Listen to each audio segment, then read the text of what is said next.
Okay, so welcome everyone to the final Saturday lecture, and congratulations for being here. You've kind of you're the survivors, the pilgrims who have made it to the end of the journey. Um, Doing 2 hours a day is not easy, and we get some people who kind of drop off, whether it's other commitments or not enough time. So yeah, congratulations for being here. So today I want to start a little bit with a standing meditation. So we can practice meditation actually in every posture. And I want to just challenge this idea a little bit that meditating is sitting cross-legged on the floor with our eyes closed. So to do this, let's all stand up together.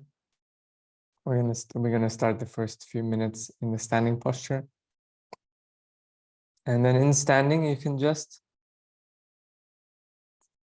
recognize the feeling of standing.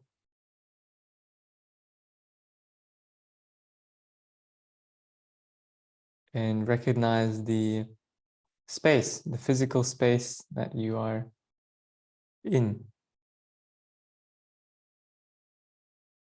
So maybe you can kind of look around. Maybe you notice something that you didn't notice before.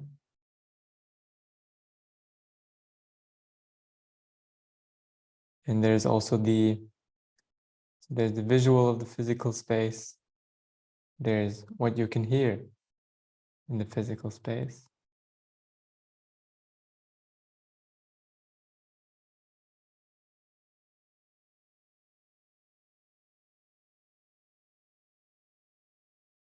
And of course, there's what you feel, the feeling of standing.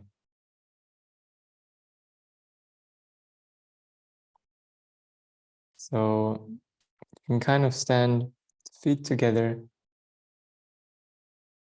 and just feel this constant act of balancing. So standing is not a still, constant thing. It is something that is dynamic.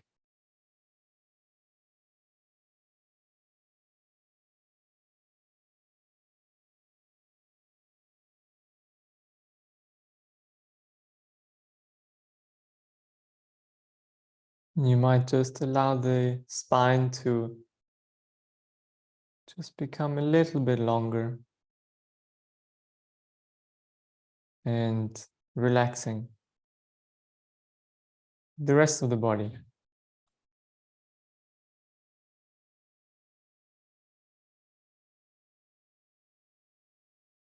And let us feel this small dance of standing.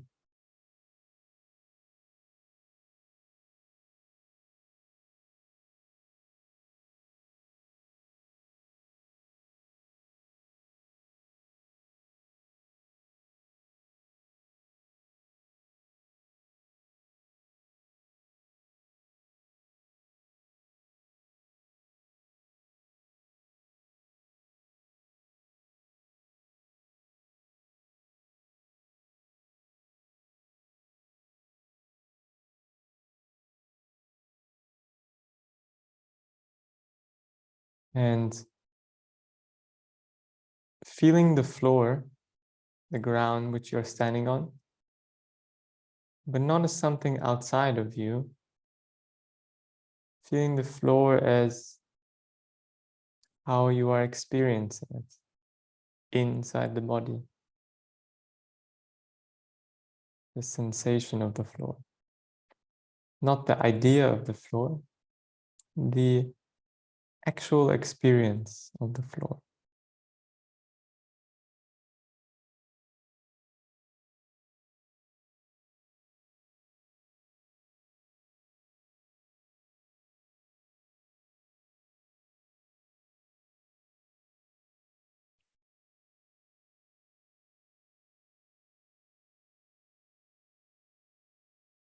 And the actual experience of the space.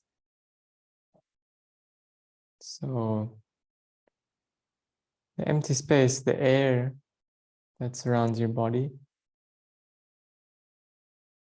maybe you can feel that on the surface of the body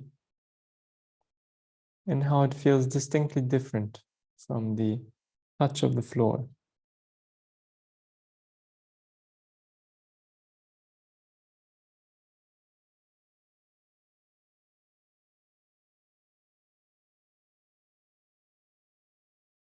Feeling the entire surface of the body.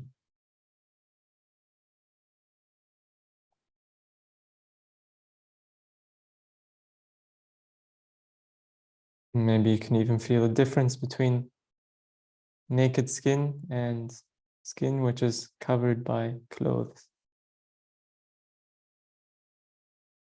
Different sensation, feeling.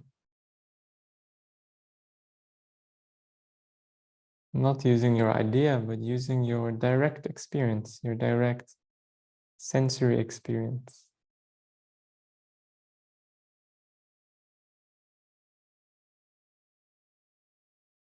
And let's feel the body as a whole.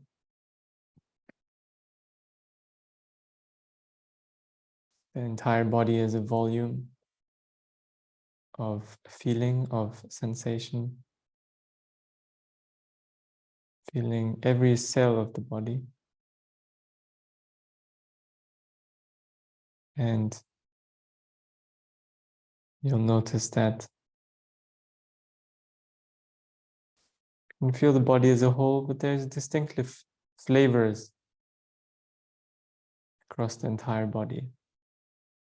Maybe the feeling of the upper body, slightly different flavor than the feeling of the lower body, or the feeling of the feet, or the feeling of the arms.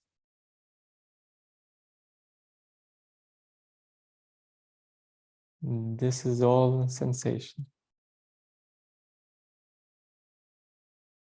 And we are contacting the direct experience.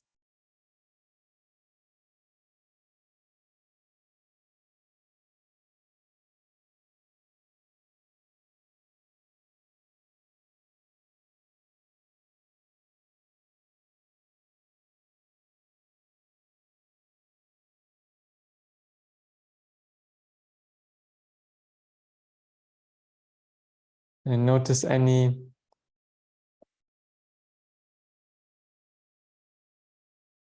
shifting, changing in the body, any sort of feeling of flowing, fluxing, maybe the heartbeat, maybe the breath, maybe other sensations that you can kind of notice. Maybe they expand and contract, or shrink and grow, or become more hot or less. Maybe it's just the movement of standing, the balancing act of standing. But tuning into this quality of change.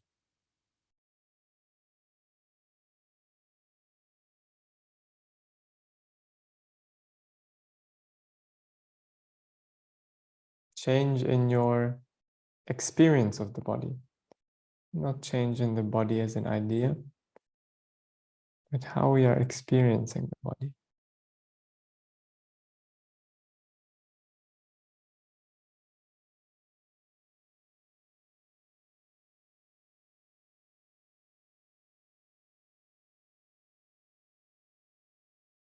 And allow this change.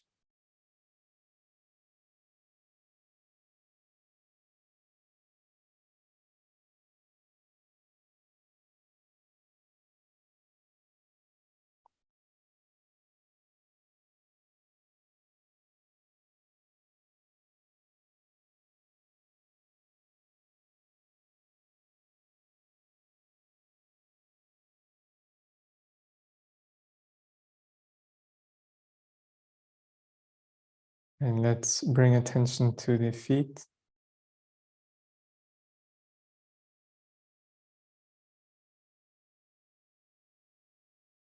Sensation of the feet and the legs.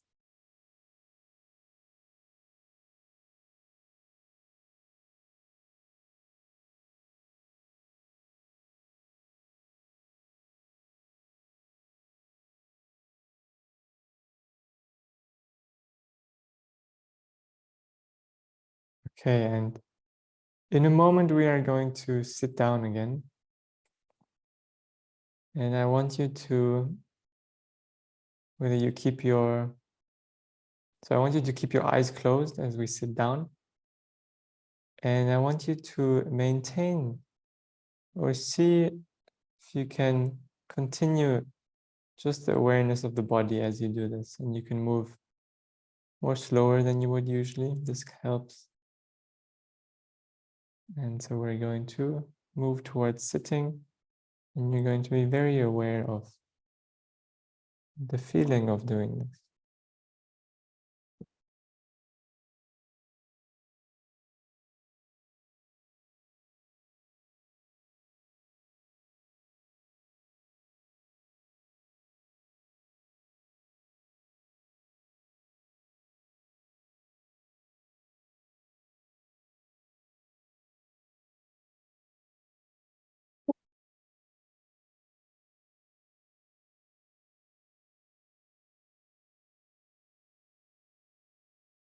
Okay, excellent.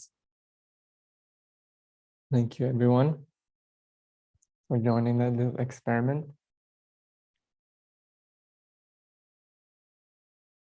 Maybe if you feel, you can share one phrase in the chat about what that was like to do that, to bring the same type of awareness that we do while sitting into a posture of standing, and then even in the transition towards sitting down again.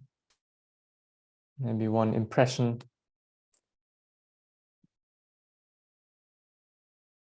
that comes to your mind and writing it in the chat. Just a phrase.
Would anyone like to write a phrase? Felt no difference.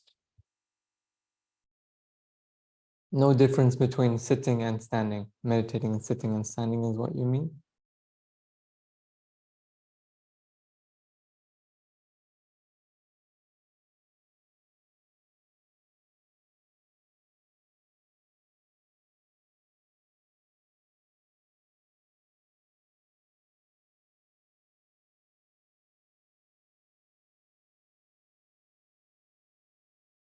Okay. More easy. Okay. More easy while standing. What is easy? Okay, so yes, so just to ask the question and to see that firstly we can do it in every posture. Sitting is a bit more conducive to doing it for an hour. Standing is going to be difficult to do for an hour. But you can always come back to standing, actually. If you feel it's really too much, you can always go to standing. And this standing posture is very useful for the daily life, especially because a lot of the time we're standing, or some of the time we're standing, especially when we are waiting. We're waiting in line for our coffee, when we are waiting for public transport, when we are standing and chatting to someone. There's the continuous experience of the body. And it's a very nice anchor point that we can use throughout the day, because it's not just about sitting, it's about awareness in every posture. Also, there was a comment about loving the way it makes me feel more grounded. Yes, especially if you bring attention to the feet, sensations of the legs. Okay, so not many comments, but that's okay, we will keep moving. So we have our final talk, and I want to talk a little bit more about the aspect of this integration aspect, the bridge of the practice that we do formally and the practice that we do in the rest of our life, to really see it not as something super separate, to not let the meditation be something compartmentalized, that some task we do within the day and then the rest of the day we forget about it, but we try to bridge and bring in what we learn and the type of way of paying attention from the practice into our everyday lives. So in this course, we're learning about the main three trainings, so what they call them, of Theravada Buddhism. The first one being Sila, the practice of morality. We start with the precepts, and we try to make this commitment to loving kindness, to practicing for others. And Sila is really kind of the first thing and the last thing that we do. So it's really, we start with Sila, but it's also something we keep coming back to as we learn more and more about ourselves, deeper about how the mind works, and train the mind. So we master the mind, we practice samadhi, we practice concentration, we learn how to gather the mind, and we see deeper the wisdom of our experience, how it works, how the body and mind is always working, how the thoughts are starting, how the worry is starting, how the concentration is cultivated, how peace comes. All of these things, we're learning deeper and deeper the content, and seeing the nature of that content. The more we learn about all that, the more we can start to understand how to live a more moral and more good and more wholesome life. And because we see directly, not by someone telling us, but we see how harming others by our action and doing good, how it affects our mind-body system on an experiential level, how it affects the nervous system, how it affects the thoughts that are created. So we see this, and it becomes clear that to not harm and to do good is a simply better option. So it is really a reinforcement. So it is, and the more you pay attention in the rest of your life, the more you make the rest of your life a practice of loving kindness, even as you get annoyed, as you get worried, as you get anxious, as we are bound to do. You're aware, you're seeing this, and you're kind of committing to continue to relate in a more aware, more kind, more wise way to your experience. And of course, practicing this formally in the meditation, in our maybe morning, maybe evening sessions, and that deeper sense of awareness, deeper sense of settling that you cultivate there, of course, impacts in the rest of your life.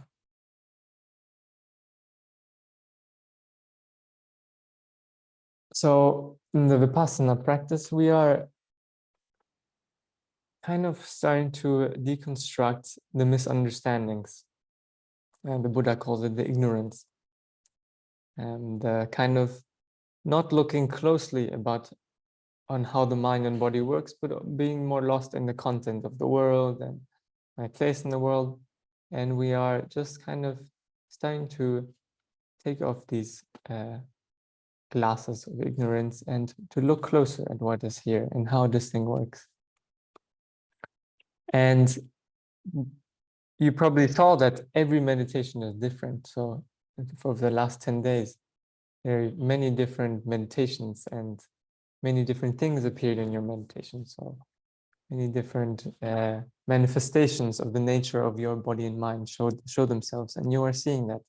And you gave more space, more time, and you saw how that was manifesting, and you just intended to be aware of the sensations, to be more aware of the thoughts. And you're kind of directing the awareness of the mind or the power of the mind rather than to the outside, to solving the problems, to working on this or that, and just directing that at the seeing of this process. And maybe seeing a little bit more how body and mind was working. And sometimes it went this way, and sometimes it went that way. Sometimes it went into the unpleasant, sometimes it went into the pleasant. Sometimes you saw the things that you don't like about yourself. Judgment, disliking, anger, worry, fearfulness. Sometimes you see the things that you like about yourself. Oh, some nice thoughts, kind thoughts, being kind to yourself, and you're seeing and learning the entire structure of body and mind, and how body and mind are linked, how they cause each other. One state of mind gives rise to the next moment state of mind, and how this kind of chain of different phenomena that appears is kind of linked in this causal way, and how we can, just by intending to be a bit more aware, we can start to influence that chain. So the more you see how the discomfort, how you start worrying, how you start falling into struggling, the more you see that, the less likely you are going to do that, because the mind is trying to improve itself. And as you see, oh, this is how worry starts, and I know worry leads to anxiety, anxiety leads to fear, and fear leads to panic. As you see and observe that process happening more, you start to recognize that it's starting. You start to see the start of fear, the start of annoyance, the start of irritation, the start of doubt. And when we see the start of it, it's much more easy to do something else, to change the course, or to abandon that thought. But when it's already snowballed, it's much more difficult. So we are learning to see all these things. And likewise also with the positive. So when we see how the kindness starts, how a loving thought starts, we can also more able to cultivate that, or cultivate other things that we feel are beneficial. So we are gathering experience in our meditation, in our daily life. We are seeing more, we are learning more. And there's nothing wrong with falling. There's nothing wrong with feeling you go off track. You're learning how that works. It's not about peacefulness, it's about seeing it, about gaining the direct experience, so that we change this misunderstanding to just the awareness, the wisdom of how it works, the wisdom of not pushing things away, not grasping, running after things. And of course, the faculty of equanimity, the faculty of allowing it to be as it is.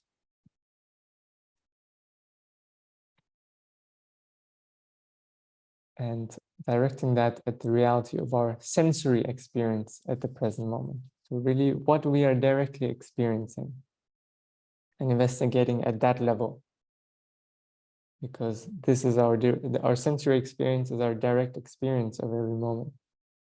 The rest, the ideas, the concepts are all layers on top of that sensory experience. And the more we can attend to that, just the sensory experience. And by sensory experience, I mean all senses. I don't just mean the body sensation, but also all other senses. And in Buddhism, they even see the mind as a sensory experience. So you can learn to see the mind and the thoughts and the the verbal talk, the chatter of your thoughts, the images of your thoughts, the feeling of your thoughts as a sensory experience. We practice this on the body, the sensory experience of the sensations of the body in this technique. So, yeah, where maybe you noticed throughout the week in your meditation, and different emotions, different things came in your meditations, and maybe you felt some sensation inside the body. So my question to you is maybe just writing in the chat, if you felt some emotion, whether it was positive or negative, and then maybe an associated sensation in the body with that.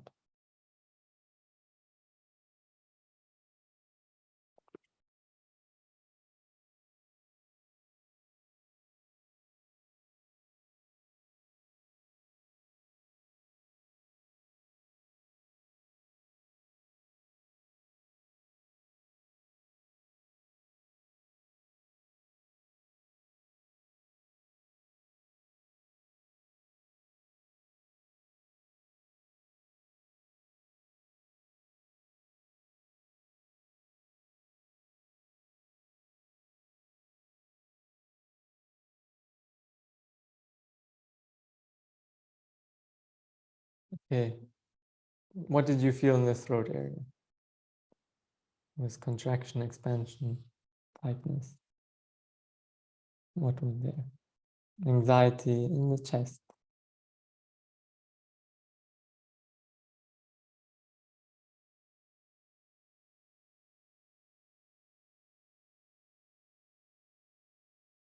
Anyone else?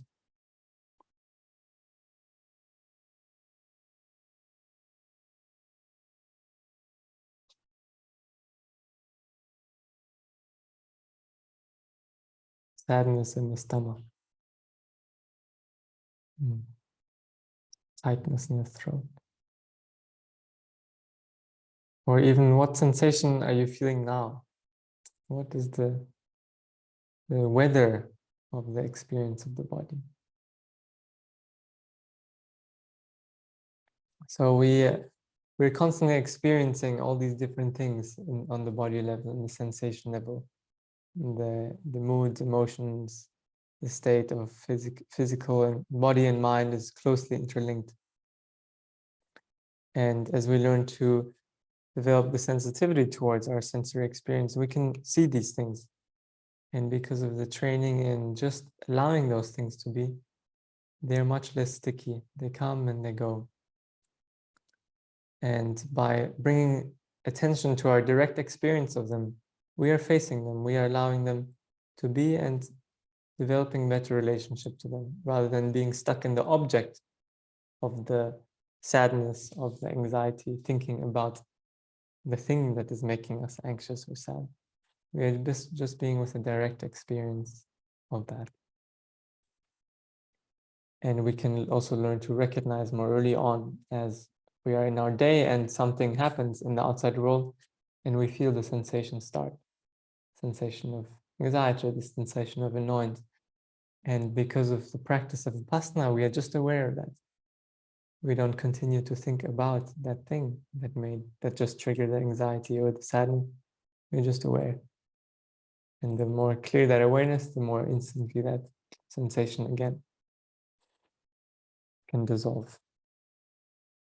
But of course, taking practice. So here's a nice kind of graphic of, this is a self-reported study of where people feel different emotions. So they were asked like, oh, where do you feel shame? And to kind of locate it in the body. So this is kind of quite interesting, and how the different emotions, how they manifest differently in the body. And this is not going to be like this for everyone. Everyone's going to have their own truth of this, but probably there's some themes. Yeah, it's interesting to examine this, but also to investigate this in your own experience. And the more you get the flavor and the feeling for all of this sensory imprint of the different experiences, the different states of mind, the more you recognize them immediately when they arise. And the less trapped you are in them. You're just aware and allowing it to be, whatever it is. This guy looks like Spider-Man. Okay. And one of the biggest wisdoms that we are gaining insight into with the practice is the wisdom of anicca, the wisdom of change. Anicca means impermanence. And as we see that, as you saw in these 10 days, the thing is always changing. The body and mind is always changing. Even from meditation to meditation is different. Maybe you feel this one meditation, then it's that. Even within one meditation, it's changing. Oh, in the beginning it's like this, then it changes.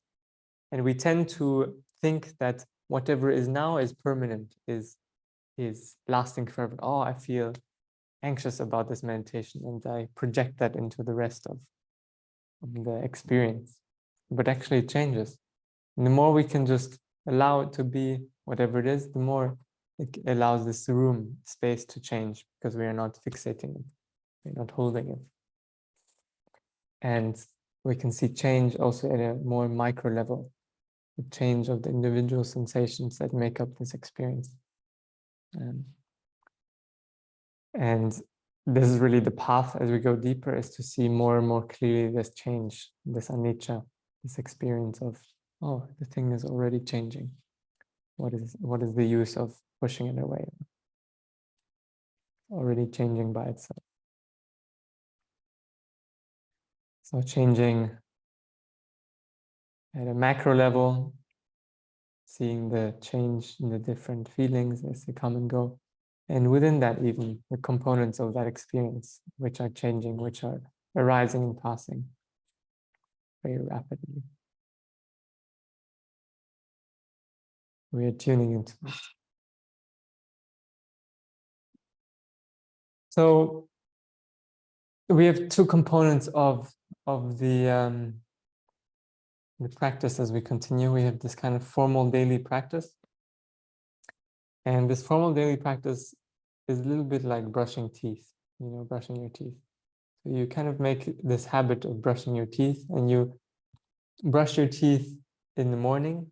So you kind of clean your teeth, you clean out any gunk from the evening, you create some space, some clarity, and apply this kind of protective layer of fluoride for the rest of your day, so that the things, when they appear, it doesn't bother you so much.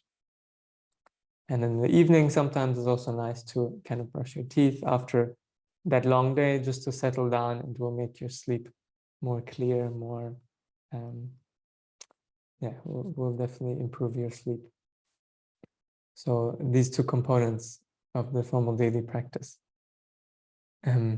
So I'm just curious, who had a regular daily practice before this course, and for how long? Both, how many minutes per day did you do, but also for how many years or months were you doing that?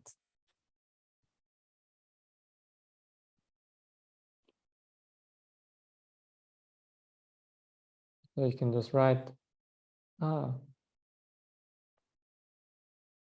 semi-regular practice. 1 month, 15 minutes per day. Excellent. Great. Who else?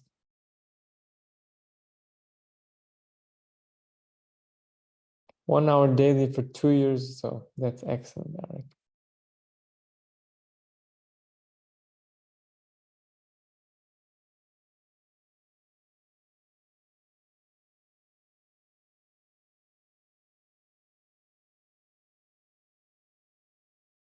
So if not, you have started your daily practice. You have started your regular daily practice 10 days ago or 8 days ago.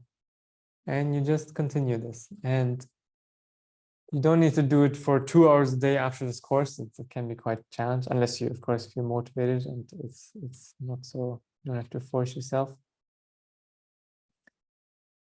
But I propose at least 30 minutes is a nice amount where you can really start to get the benefits over time. Of course, if you can do an hour with no problem, it's also really amazing. Even 2 hours can be great. And in terms of practicing, whether you want to practice more anapanasati, what we did in the first 4 days with the mindfulness of breathing, or if you want to practice more the body scanning, the Vipassana, it is kind of up to you. What you feel you could connect to more in this course. It's more important to build the daily practice and to practice, and the technique becomes more important later on, further down the line. But in the beginning, it's just more important to establish that practice. But just to commit to some structure, to commit to, okay, I have a minimum amount. I'm going to do 30 minutes a day. I'm going to practice anapanasati for the whole thing, or I'm going to practice 1/3 anapanasati, 2/3 vipassana, also possible, or I'm just going to practice vipassana, whatever you like, and committing that for a few months. And if you fail one day, no problem, you start again, just where you are. And that is what really builds that habit, because it's a habit. It's a habit of awareness and equanimity. And misunderstanding is also just a habit, and we are changing that habit. So it takes time. It's not just the idea of these things that will help, it's just the practice of it. And the other thing is to start bringing it into your day. So we can call this like the informal practice of life, the life practice, that every moment is actually a practice. And whether you are working or relating or exercising or playing music or doing what you would do for fun, or when you wake up in the morning, or when you go to sleep at night, even when you watch TV or watch a TV show, you can always bring in a little bit of mindfulness. This will not only help your daily practice and help you keep building this skill, but it actually makes your day better, as long as you don't do it too seriously or too intensely. I also don't recommend that. Because you never really stray too far from this baseline, from this way of relating. So there's a nice kind of graphic for this. It's like, we wake up and we go to sleep, and our usual day is, just ups and downs from the outside world. The things pull us, things push us. We like something, we don't like something. Sometimes we wake up, we have a bad day and everything is bad. Sometimes we wake up, it's a good day, everything is good. And so we are just push and pulls, like we are swimming in the ocean, and there's big waves and small waves, and we're just tumbled around by this. As we practice in the morning and evening, we just bring a little bit more stability to this, a little bit more, a little more stability to let the things be as they are. Start to decrease this amplitude of being pushed around, and starts to actually increase the baseline of that. And of course, what we can do is just create little bit moments throughout our day, whether it's, and these are kind of like the moments of mindfulness that you create for yourself and you figure out for yourself. Of course, there's tips, but whatever works for you, for your own day, for your own schedule. Whether it's, when I walk to the train station every day, I'm going to just make that create a bit of awareness of the body, of the sensation, of the other senses. Whether it's when I stand in line for my bus, I do a little gentle body scan. Or before I go to sleep at night, when I lie down in my bed, I just a little bit aware of my body, rather than just continue to think about the things, just a little bit aware of my body. And so just creating these moments throughout your day, whenever you feel motivated, whenever you remember to. And this really is very life-changing, can be a very life-changing thing. So kind of dotting your day, I call it. And the key point for that is to use the body and the sensations as your thing that you come back to. You can't feel sensations so well. Okay, come to the breath. Do the breath. Feel sensations of the physicality of sitting, of the physicality of standing. Or if you want, you can even start to feel more subtle sensations. What is going on in the chest and the throat? What's going on inside? And just feeling this, and always, as you practice every morning, just with the awareness and with the allowance, the acceptance of what is. Not needing to change it through that.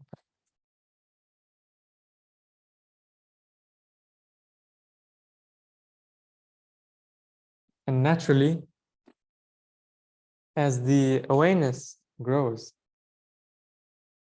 the second pillar of, or the second point of this whole practice is, the first one is wisdom, and the second one is the kindness.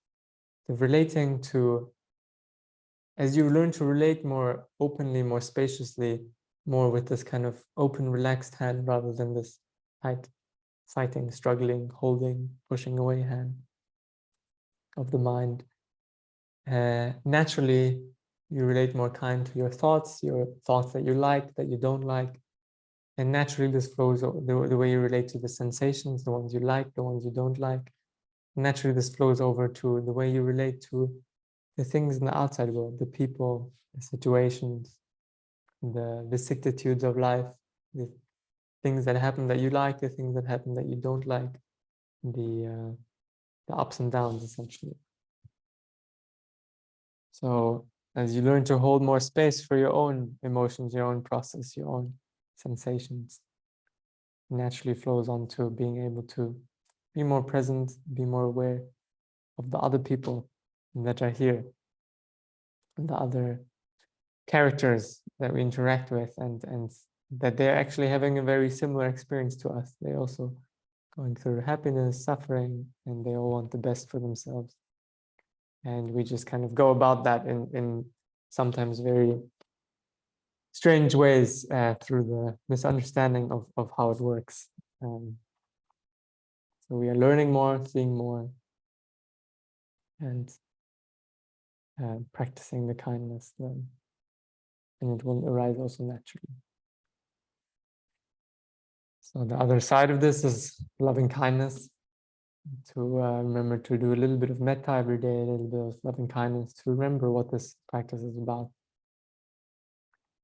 And metta has many dimensions. So I'm going to send like a guided meditation tomorrow or this evening and talk a little bit more about that and guide it. But essentially we have metta, loving kindness, the feeling of kind of friendliness, this warm feeling of vibrations of goodwill. And we have loving kindness when we see suffering in the world, when we see someone suffering, which gives rise to compassion, the desire to help this person. Not a compassion that is sacrificing ourselves for this and serving everyone, and a compassion that also comes with wisdom. Compassion that, okay, what is this, my own projection of how I can help this person, or can I actually help this person? But I don't sacrifice too much for that. I balance it.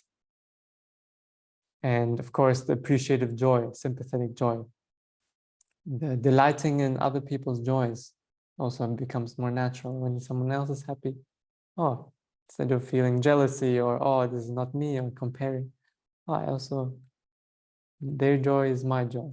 So rejoicing in another joy, another person's joy, second dimension of loving kindness. And lastly, also, and this is important because it often gets overlooked, is the dimension of equanimity in loving kindness. Because sometimes we cannot help, or sometimes helping would be of such a detriment to something else, ourselves, that we cannot do anything. Or we choose in that moment, Now it's time to step away from this. It's okay. I'm not gonna keep doing this. I'll just create equanimity. So sometimes loving kindness is actually, or equanimity, just the okay, acceptance as it is an act of loving kindness, especially if we cannot do anything.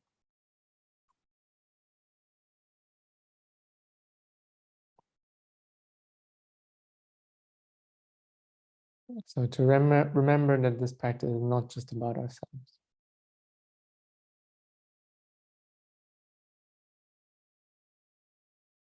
But the first place we change things is right here in our experience, in the way we relate, in our thought.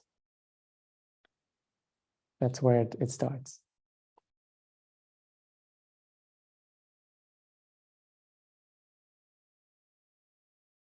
So we planted a seed here, or maybe you are already had a practice and you're watering that plant. But we planted a seed here, and it's still very, very vulnerable. We did a few hours. We did 20 hours. We're doing 20 hours in this course of meditation. So it's a lot, but also not that much in the grand scheme of things. The Dalai Lama, he has meditated about 30,000 hours or something like this.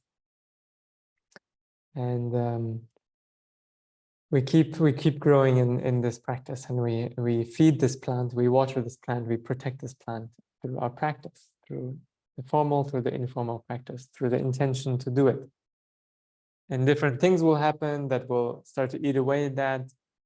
Doubt, maybe it's doubt in your own mind, maybe it's external situations, but you keep doing it, even if it's just a few minutes per day on the bad days. And that grows over time.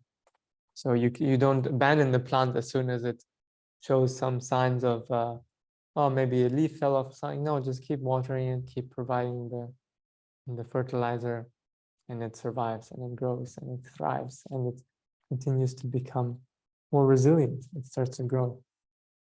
It starts to become more natural. And over time, it grows into such a stable, such a grounded tree that is impossible to uproot.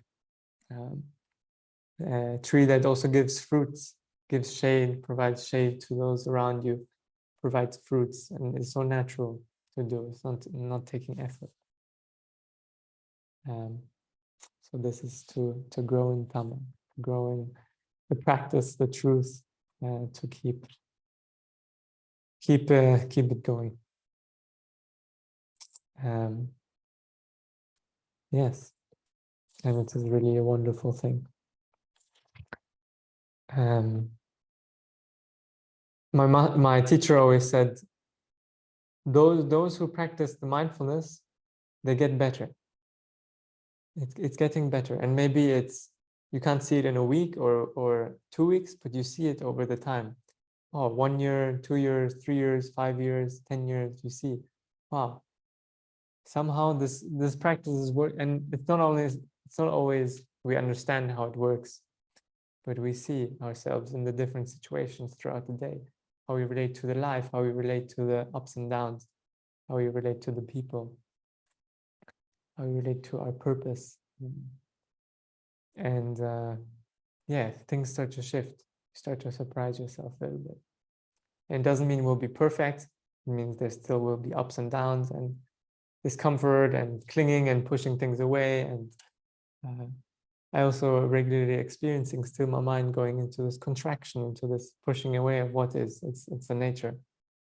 Well, you recognize that much earlier. So maybe instead of being upset for 3 days, you're just upset for a day, and then maybe it becomes half a day, maybe it becomes a few hours, then it becomes 2 hours, 1 hour, 10 minutes, 1 minute of discomfort, and it disappears again. Because naturally, the natural state of mind is that of wisdom, of awareness, of loving kindness, of compassion. So it's not something that we have to always actively cultivate. It's actually once we stop doing the things that stand in the way of that, naturally these qualities are present. Okay. This is the map for today. Yeah, I'm happy to chat about anything. I'm also going to send out a kind of the key points for continuing the practice, the summary of the principles. But yeah, let's talk about something if you want. Can I ask something? Absolutely. Cool. So first of all, I want to thank you for this course. I really like this framework. And also it helped me actually extend my practice, at least for those 10 days, for 2 hours a day, which is not obvious because I have quite busy days. And previously I had an experience with some other framework, and there it was more difficult. Like they also required 2 hours a day finally, but I couldn't do that. Like it was difficult for me to do that. But in your case, with the guided meditation, it really made a difference, because in that other framework there weren't guided meditations, just teaching the technique. So I think it's a really good framework. Thank you very much. Now I have two very substantial questions in my opinion. So we are talking about understanding the patterns of the mind. It's really important. But if we just pay attention to the bodily sensation, then, in my opinion, we do not address the direct observation of the mind properly. Like that's from my experience, because I've been meditating for a long time. If it's just sensations, I don't think we will get to know the patterns of the mind well, even though we will see some connections between what comes in the mind and with the body.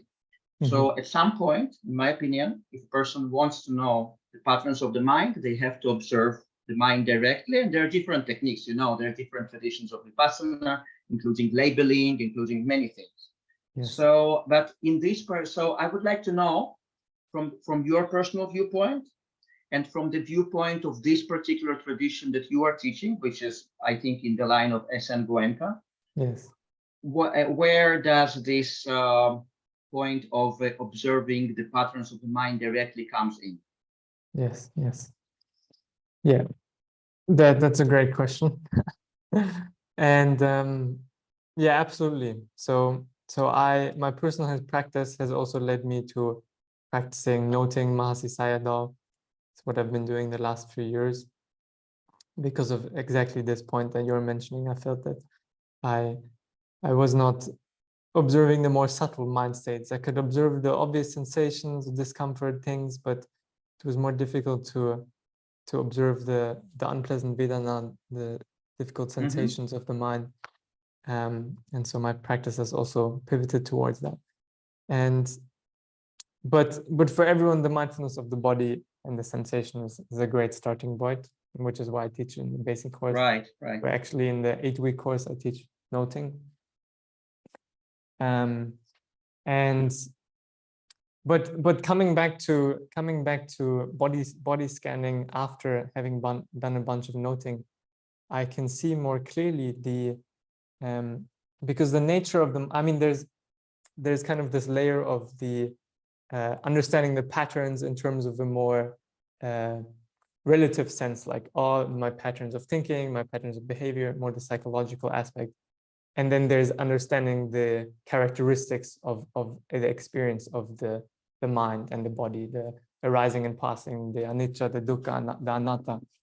And there I feel that the practice of body scanning is no different from, because the more closer you look at that, the closer you see the arising, passing of the sensations, the more also becomes clear that these things are just blips, vibrations that are coming and going, and that we don't need to look at the content, the patterns, to understand that it's coming and going, it's arising and passing. And so I actually did recently a Goenka retreat again after kind of doing a bunch of noting, and I felt, wow, actually it is, what he's saying is the same. What he's saying about anicca, about the movement of it is the same, but we are just building a lot more concentration, developing a lot more concentration on the body, and just seeing it through the body. And to take us to the deep stages, into the Vipassana territory, actually then it doesn't matter. We can practice it with any component. Right. I have the same experience.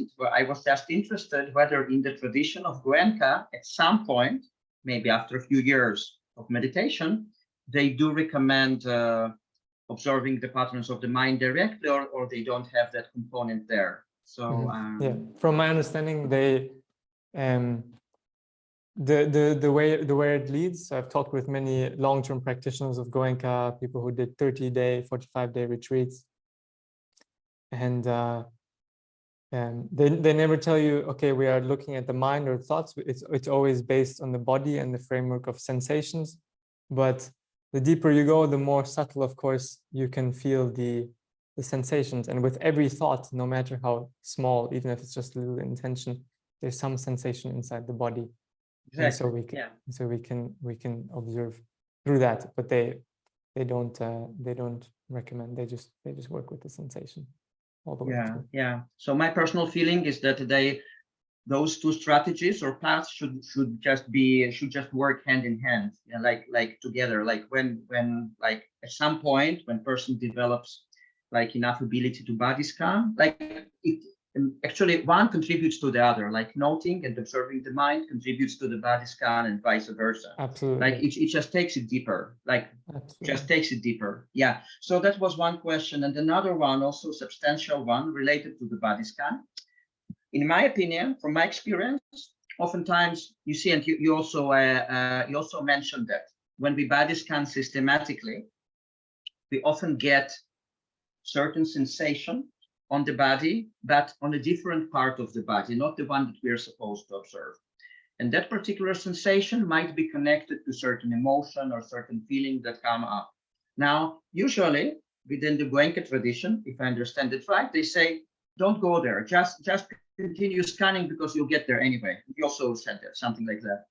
In my opinion, if we just don't pay attention to that, but rather bring our attention back, we may miss something very important, because actually one of our goals is to connect between the emotions and thought patterns and sensations.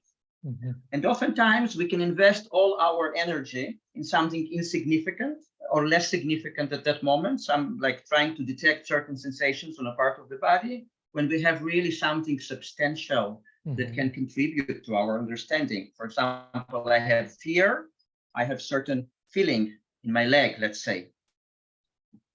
I think it might be more substantial at that moment to really observe this connection rather than just go, and because when I get there, it might disappear. Then I will not get, I will just not see that. Yes. You see? Yeah, absolutely. I've also asked this question. Yeah. So what's your experience with that and your thoughts about that? Yeah. My experience with that is, so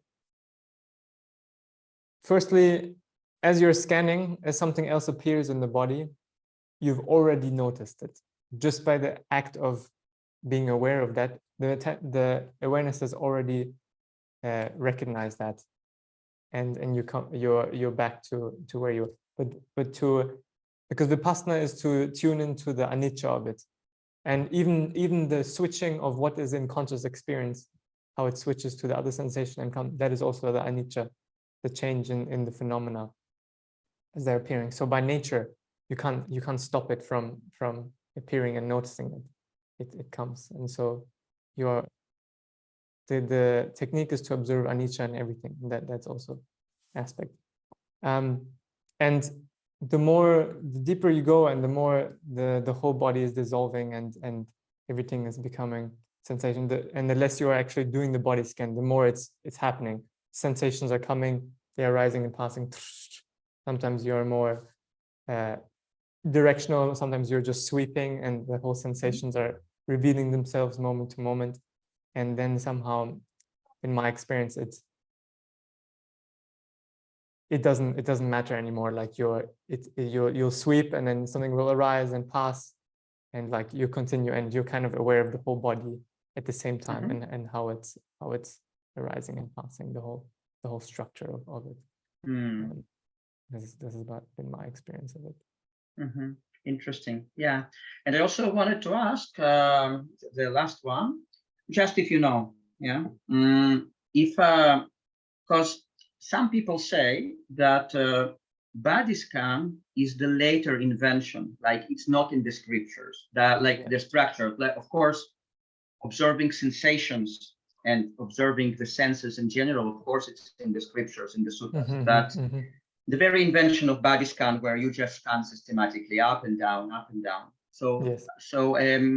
Some people say that it's not in the scriptures. Now, according to your knowledge, is it there, or it was kind of later invention based on certain things that are found in the scriptures? I haven't studied the scriptures extensively to know that. I mean, I've read the main ones and the commentaries and things. I've read Goenka's interpretation of the Satipatthana Sutta. I've read other people's, etc. But from my rendering of it, I also don't see how body scanning is such a logical derivative of the scriptures, but I see it as a good technique. And I also think that you should work with all the foundations of mindfulness, on the mind, the body, the Vedana especially. But I also see the logic of how they are presenting it, how Vedana is really the key to all manifestation of the body, to all manifestations of the mind. So I also understand how they can come to that, but I don't know exactly when technique was invented. Yeah, it's amazing. We are really similar in our viewpoints on that. So thank you very much. Thank you. Yeah. Thanks for the amazing questions. Yeah, it's rare that I get to talk more in depth. Yeah, absolutely. Thank you. Okay. What else there after that deep dive?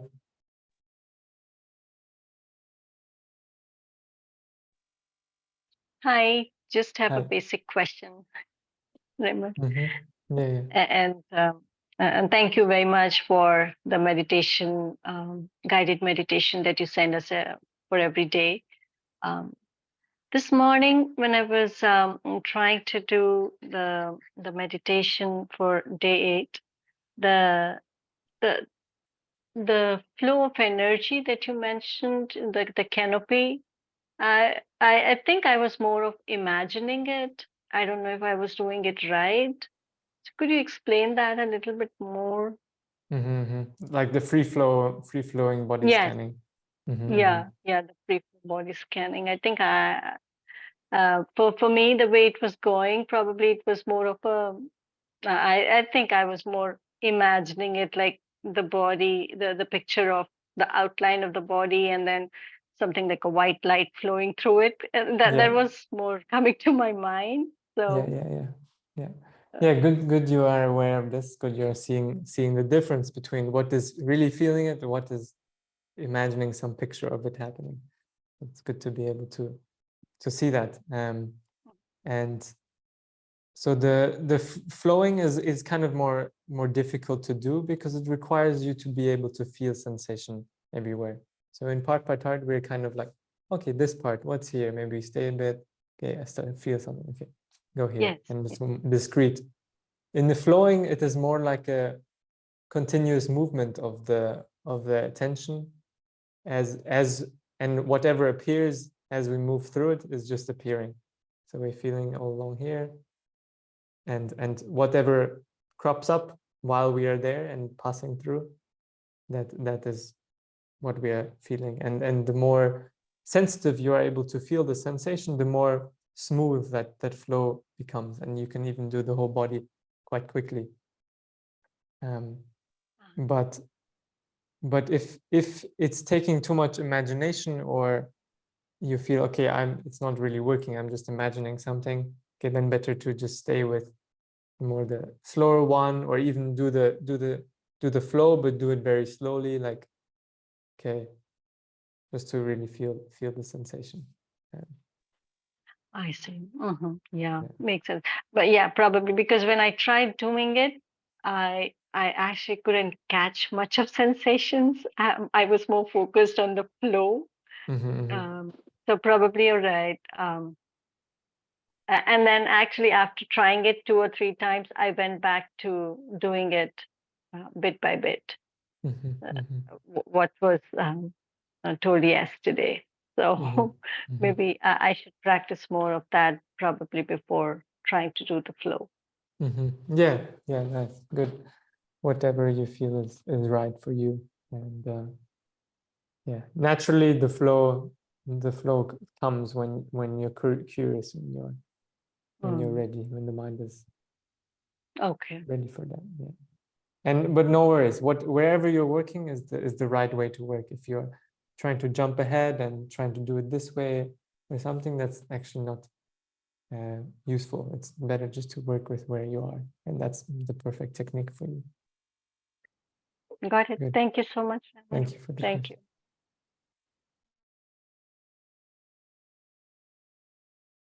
you. Okay. Reimar, I also wanted to ask, Yes. from your experience, while talking to people, if you want to apply mindfulness, what would you do?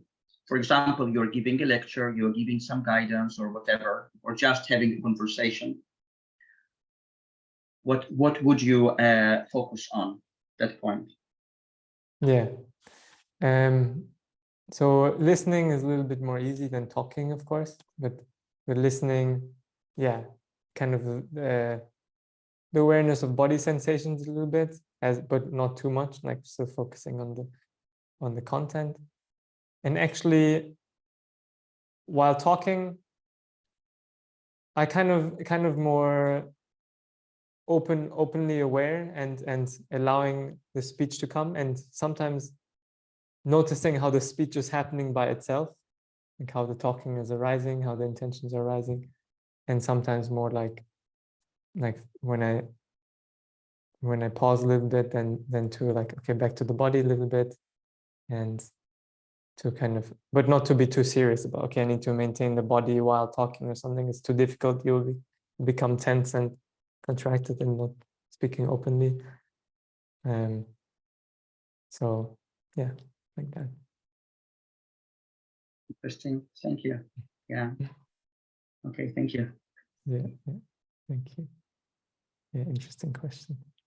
Talking is most difficult, especially in difficult conversation or conversing with people. You're like, now it's more easy because I'm in the position of teaching, of sharing, and so it's more easy to craft this. But if I'm not in the world that I crafted, if I'm in someone else's world, it becomes more difficult, of course. But yeah, practice.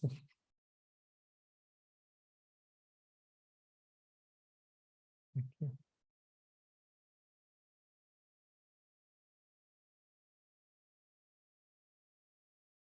Mindfulness in talking is maybe giving more space and time to the talking. Yes, you can probably more, I would say more like giving more space and time to the talking allows mindfulness during the talking to arise more easily. Yeah, to put it that way. And that's why also during the course and everything I say, like, try not to be too busy to rush things, because it really allows awareness to to arise by nature more easily. So that then you can do it regardless of the busyness or the rest.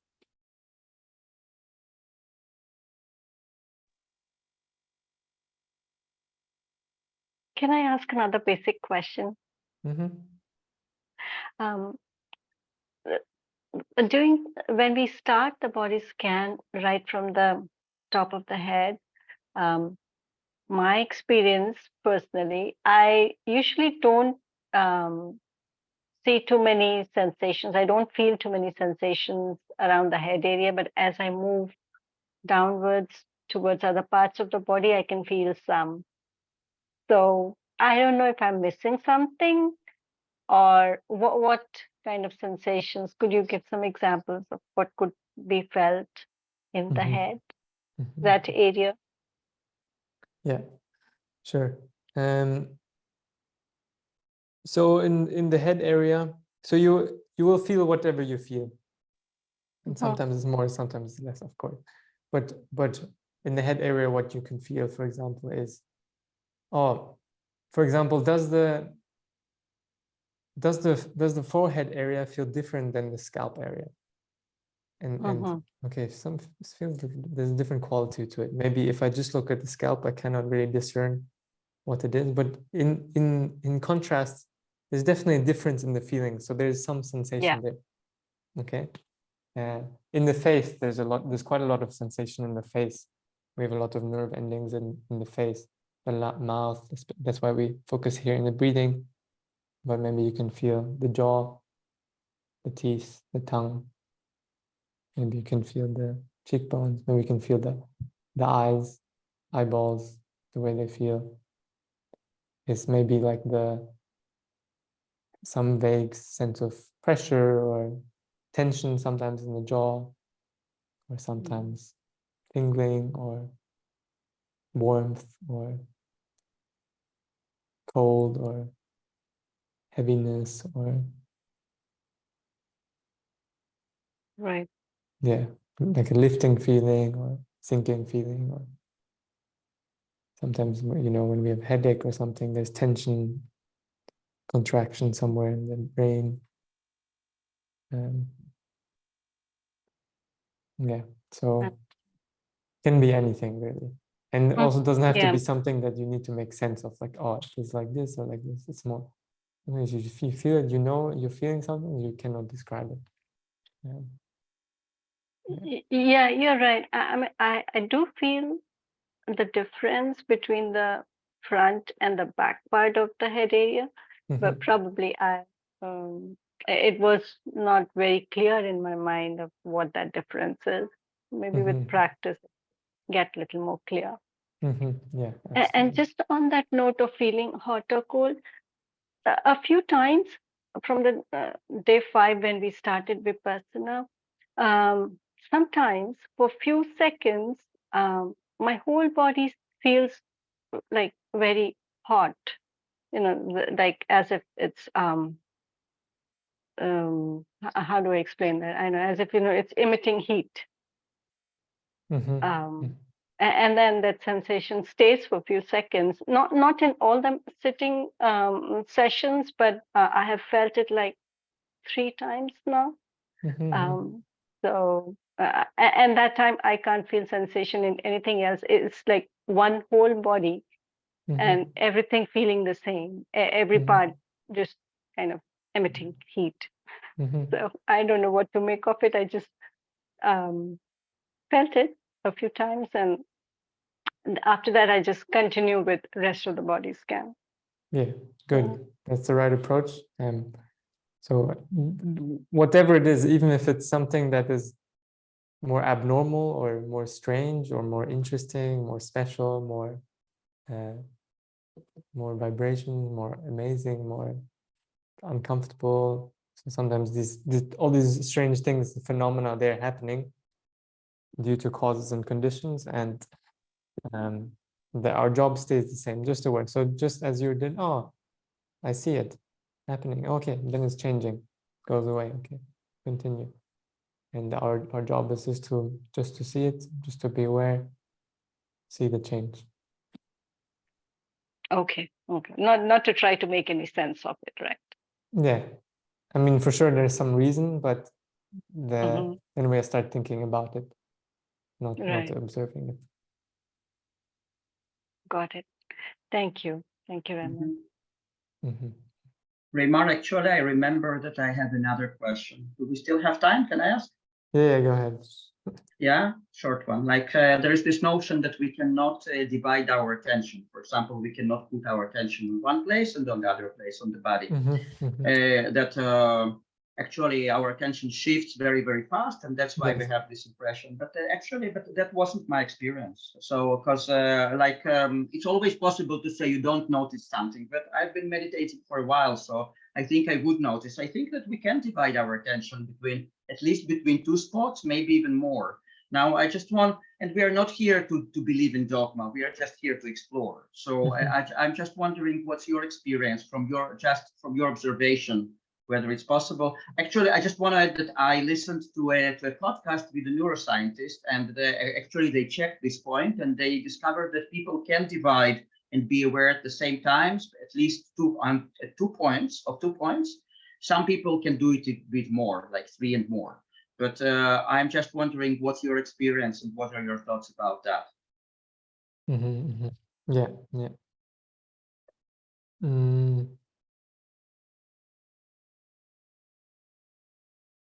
So for me, it depends the balance between attention and awareness, the balance between what I'm attending to, or what is going on in the background, what I'm peripherally aware of, which usually is not as high detail as what I'm attending to. And as the power in meditation grows, as the power of the mind increases, somehow you can expand what all your attention is able to stay in high detail resolution. So maybe in the beginning you can just feel the sensation here, but then you can feel in the same amount of detail like a whole larger area or something. And what about 2 completely different areas? For example, your breathing and your hands. Would you say that you can be aware of both of them at the same time, or it just shifts very, very fast?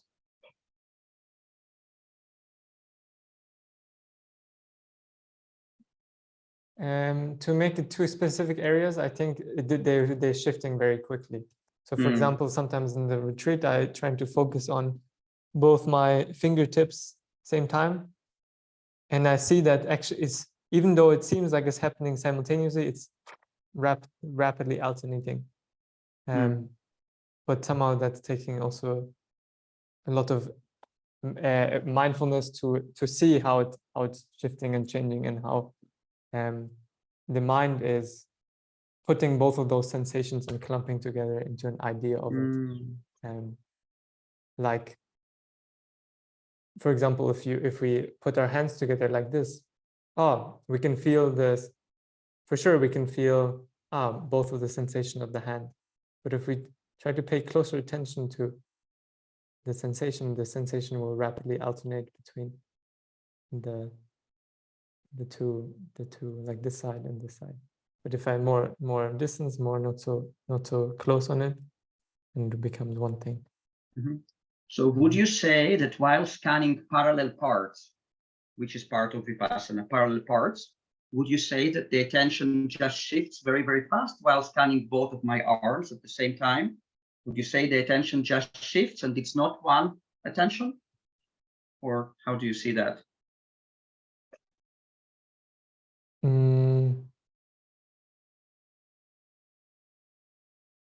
In my experience, sometimes it's one, sometimes the other. Sometimes like we're more further and it's more the idea of it and it feels simultaneous. Sometimes it's the direct experience of it and it's alternating.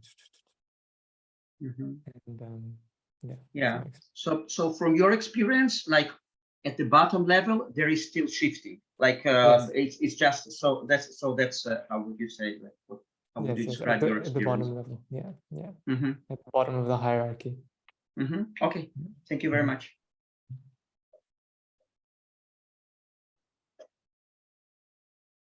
Yeah.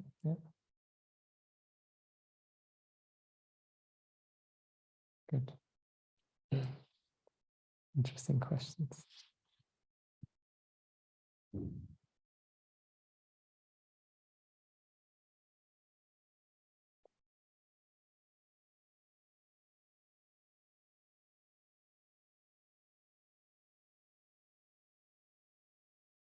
Okay, maybe we finish here the session. So yes, thank you very much for joining the course. Yeah, appreciate you being here, appreciate your time, and I hope we can stay in touch in some way, or future courses or however. And thank you for doing this work. Take care.